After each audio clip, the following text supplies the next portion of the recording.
So, this is what I've come up with. This will be the Mojo Maker, I'm dubbing it, and I might even call it the Mojo Maker.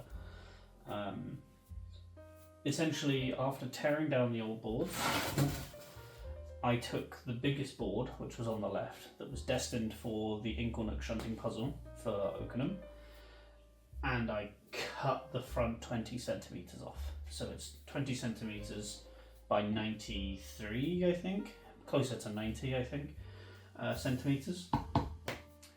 So it's fully built, fully screwed. It's still got the original holes. I've sanded it down, but it hasn't got a back, which is fine because that means I can put the electronics in here and not have to worry. Maybe I'll put the controller thing underneath so I can stick my hand in from behind. Haven't figured that out yet. But I'm still going to do a brick works. I say brick works. That will be the theme. It's still going to be an Inglenook shunting puzzle. I'm still going to have a bridge, one side, 3 sidings, 2 turnouts, etc. I've always had, bend down, I've always had some Code 75 Pico turnouts. I bought these when I got back into the hobby. In fact, as you can see, I have a load of track. I have many points, and you're probably thinking to yourself, but James, why didn't you just use these in the other layout? Because I'm a stubborn mare. So essentially, we have 2 turnouts, 3 sidings, and that's enough for a Inglenook for 3, a wagon train of 3, and 2 space on the siding, so it's 5 wagons for this puzzle. The head shunt allows for locomotive and 2 of said wagons, because that is the most that can maneuver, let's say, as part of a single move. You can only move 2 at a time in the large version, in the smaller version of a Inglenook shunting puzzle. So that's how big that is. I do plan on having, I will have a head shunt extension later, but I want to get this bit started first and actually get around to doing some scenics and actually running trains. So, today's plan, and hopefully what you'll see in the rest of this video, is I'm going to take these sections of foam that I bought for the last layout and probably shouldn't have cut up because they were actually perfect size. Glue these down, weigh them down, butt these 2 up together so that they are as flush as can be, weigh them down and leave that for half the day to glue those in place, and then I'll take a fresh blade and cut round the contour of the baseboard and have that as a perfect fit on there, and then I can paint it brown as a base colour and then get ready to put the track down. While that is going on, I'm going to wire these up for DCC, check the polarity and get the servos and micro switches ready so that I can drop those in place and get those tested as soon as possible. So I'm going to time lapse me sorting the foam out, and then we'll move to the desk and do the turnouts.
Okay, so this is now mostly dry, so I'm going to take all the books and stuff off and we'll get to cutting the foam board.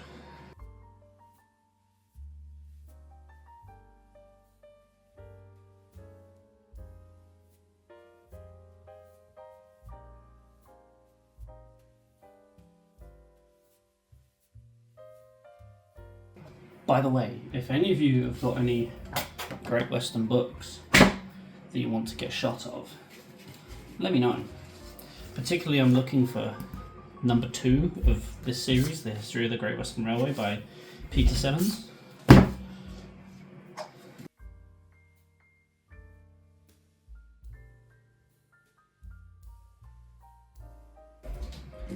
Okay, so this is semi-cut, semi-dry. The little bits in the gaps, I'm not too fussed about. The ground cover and everything will fill that in, so not too fussed. But we're now going to cut around the edges. So I made this little thingamajiggy, definitely not health and safety. Fresh blade, super glued to one of the old feet from the old layout, and essentially I've made it so it's flush. I should be able to just score along here if I angle it the right way.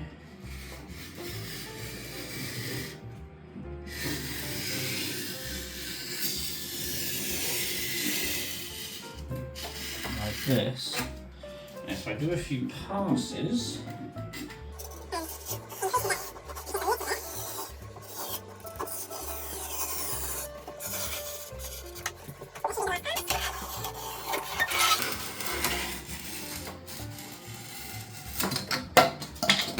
look at that. That is pretty bang on. I'll save those because I use those for something else later. So I'll just do the other sides and we'll be back.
So there we are, nice and flush all the way around, ready for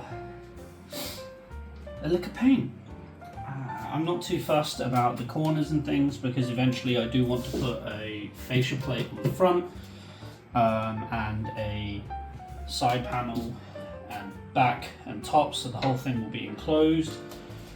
The idea is also that even though this is what now 12.5 centimeters thick, the opening will be about 25 centimeters.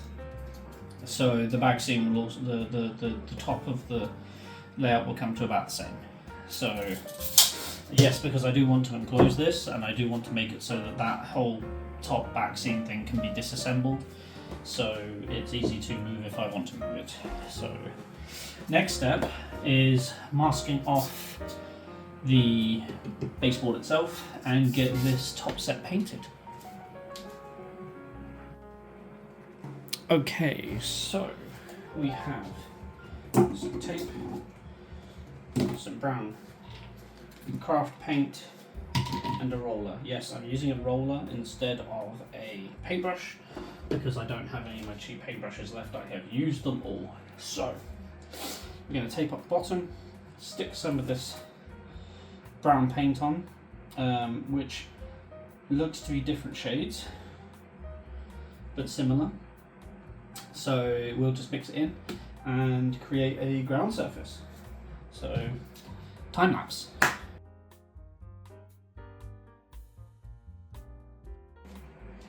would help if the masking tape didn't. This is terrible masking tape. I might have to use regular tape.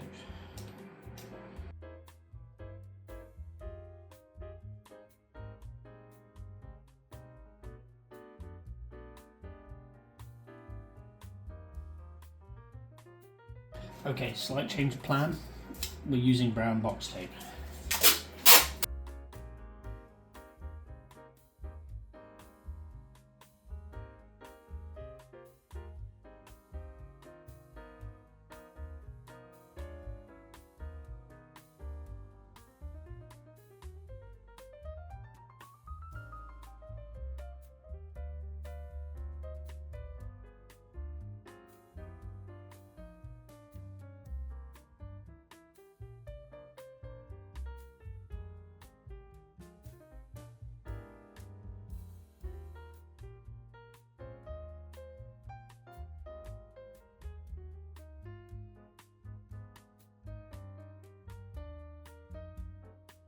Right,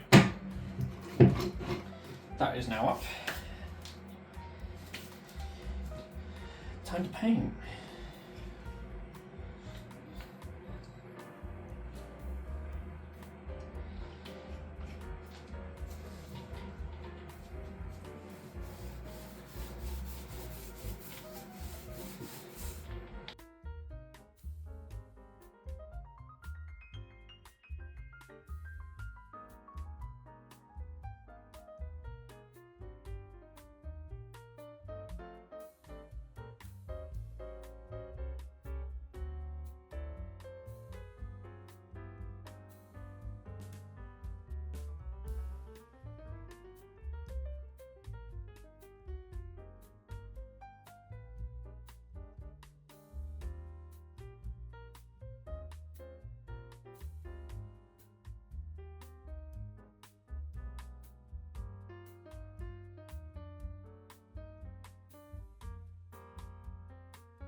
We'll do that edge there, and we'll just paint the baseboard anyway.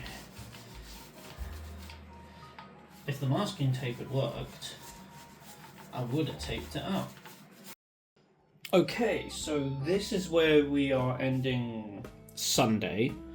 I've probably spent 4 hours sorting this out, and including waiting for paint to dry. I've made 1 or 2 mistakes. There's 1 or 2 dimples and 1 or 2 holes under the baseboard, which I will fill in from the other side, and maybe a little bit of filling in before I permanently glue stuff down. But this is essentially how it's going to work. So we're going to have 1, 2, 3 sidings here, as I was explaining earlier, with 1, 2, and then 3, 4, 5 wagons.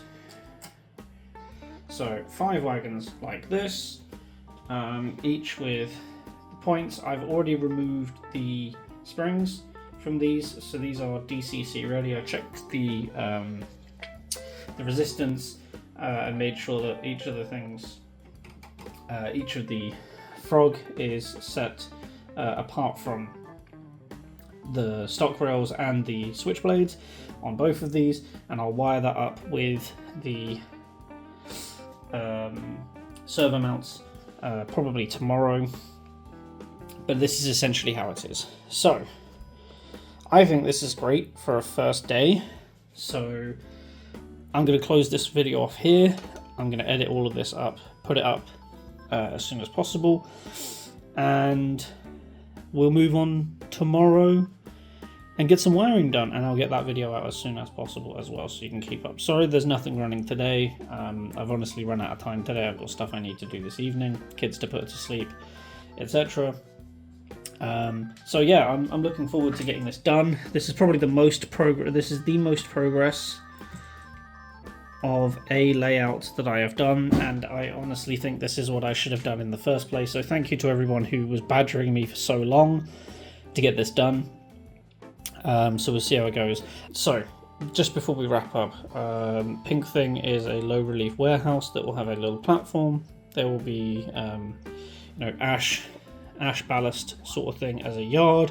We'll go into normal ballast on this side. Maybe we'll have one or two other low relief buildings on this side as well, just as a back scene, and then it will transition slowly to a little hill. It won't be like a massive hill that will meet up to a bridge, so I want to still put the bridge here, but it'll be like a little tiny hill, just to go up into the corner to give it a little bit of interest and allow me to test those skills, do some static grass, etc. So there we have it. Day 1 progress. So again, sorry I haven't got anything running, but I will be back very, very soon. Tomorrow I will come back and I will get stuff actually physically running on the layout.